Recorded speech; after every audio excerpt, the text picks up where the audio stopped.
Hey y'all, good day. Happy Tuesday. Today's Tuesday, the day that I'm recording it, but happy whatever day that it is that you're watching it. So I sat down and I created a list of 5 things that new agents should do when they first are starting off. Well, I guess if you're a new agent, of course you're first starting off, but things that you might not know or that your broker may not tell you. Um, so I have a list of things that I wrote down. I'm just going to be referring to my notebook for reference. So the first thing that I would say, this is very important, is to create your own pipeline. As an agent, once you sign up with a broker, you can't expect them to provide you with leads. Not consistently, all the time anyway. Some brokers, if not all, will give you leads here and there, but ultimately you have to bring in your own business because this is your own business. That's actually the number one thing that I want you to know, is that this is your business. You now have a small business. So you have to create business for yourself. You are under a broker because you have to be under a broker. Your license is not active unless you're under a broker. So that's kind of the way that I want you to think about it. That's how I thought about it going into this industry. And I have noticed that I've come across some people who don't think about it this way, and they think about it as it is a job. So I don't want to say it's not a job, but they think about it as someone else is providing you with business, and that's just not the case. You have to provide yourself with the business that you are looking for. So when it comes to real estate, you are as successful as how much work you put into your business. If you're not really putting that much work into your business, your results are going to speak for that. So that's the number one thing. Create your own pipeline. Remember that the brokerage that you choose, you're choosing a brokerage that's going to offer you a lot of training and that has a lot of benefits for you. So the brokerage that I went with offers tons and tons of trainings on contracts, on working with sellers, working with buyers, open houses, and also they provided me with I think it was 2,000, either 1,000 or 2,000 business cards. I have a website that they provided. I have a CRM system that they provided. And after doing all of the interviews that I did with different brokerages, I realized that not every brokerage provides those things. So that's one reason why I went with the brokerage that I went with, because they provided a lot of things that would be beneficial to me and also would help me grow my business as quickly as I wanted to grow my business. And also my mentor is literally always on hand to answer any questions that I have and help me with anything that I need help with. And that was one major thing that I was looking for going into this business and looking for a brokerage. So I'm very grateful that I found the brokerage that I found. Okay, so that was the number one thing. Number two is you need to, going back to number one. So one way that you can build your own leads is your friends, your family, letting people know that you are now a realtor, a real estate agent, and you can help them when it comes to searching for apartments for rent or buying a house or selling a house. So just letting your sphere of influence know that you are now a realtor. That's number one. One way that I've been doing this is by networking. I've always networked just to put myself out there and talk to people and see how I can be of service for other people. But now I have a service to provide people, so now that gives me more of a leverage to network. Networking is really big because that's also how you're going to get yourself out there. That's also how you're going to let people know, who are not your immediate family or friends, what you do and what service you can provide for them. And a lot of times, other business owners are looking for support too. So it's like, small business owners supporting small business owners, that it kind of always works out, you know, in a good way. So finding networking events. I go on Eventbrite and meetups to find networking events. Going out to parties when you get invited to them, like, just go out and put yourself out there. In order for people to know what you do and the service that you provide, you have to put yourself out there and tell people what you do and what service you provide. So that's one way that you can build your own pipeline. Number 2 is you need to provide value. So what that means is that market updates, neighborhood stats, tips for buyers and sellers, like things like that. You need to be able to provide value to the people around you so that they know that you're valuable and you know what you're talking about too, and they can trust your ability to help them maneuver through either a rental property or buying and selling a house, because you know the market, you know what's going on, you keep up with what's going on, so they trust you a little bit more. Now, number 3 is you should work on lead generation every single day.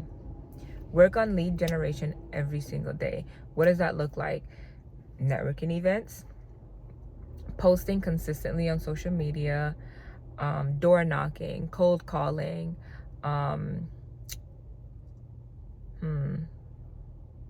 did I write anything else down on here? Open houses. You need to work on you need to work on lead generation, and you need to work on lead generation every single day, because what you're doing now is going to determine the next 6 months of your business. Okay, so if you choose to, and also what I also want to say is choose the things that align with you more, you know, things that you're not gonna dread and hate doing, because this is your business. You don't want to hate doing things for your business in order to get leads. But what I will also say is to tread lightly with that, because sometimes you do have to do things that make you feel a little uncomfortable in order to expand yourself and your business. So you know yourself more than anything else. If you know that you absolutely hate talking on the phone and you don't like talking on the phone, then cold calling may not be for you, or just don't do too much of it. Do like maybe 2 calls per day or 3 calls per day, or shoot 5 calls per week, whatever feels best for you, because you also don't want to drain yourself, and you also don't want to hate what you're doing, because at the end of the day, this is your business. So you want to enjoy it to a certain extent, you know. Personally, I don't think door knocking is safe. Not for women, maybe for men, but not for women. So if you're a woman going into real estate and you want to door knock, I definitely say to bring someone else with you and do it with someone else. But cold calling is a lot safer. And then content creation is easy and free. Cold calling is free too, but content creation, literally all you have to do is post 1 or 2 times a day, and that's it. You're done. There's work that goes into creating the content, don't get me wrong, but once the content is created and you put it out there, it's out there forever. And then another thing that I would say is, if you are going into it and you're going to create content, make sure you post your content across every single social media platform you can think of, and that is out there at the time that you're watching this video. Pinterest, TikTok, Instagram, Facebook, YouTube, LinkedIn. Those are the 6 that I have. And almost every single, because for LinkedIn it's a little bit more professional, so I don't post every post that I post on Instagram and TikTok on there, but every single post that I make and post on YouTube and Instagram and TikTok also goes on my Pinterest, also goes on my what else did I say? You get the gist. Post your things across every platform, because you're going to get different audiences. So you want to appeal to a bunch of different audiences, and the more eyes you get, the better.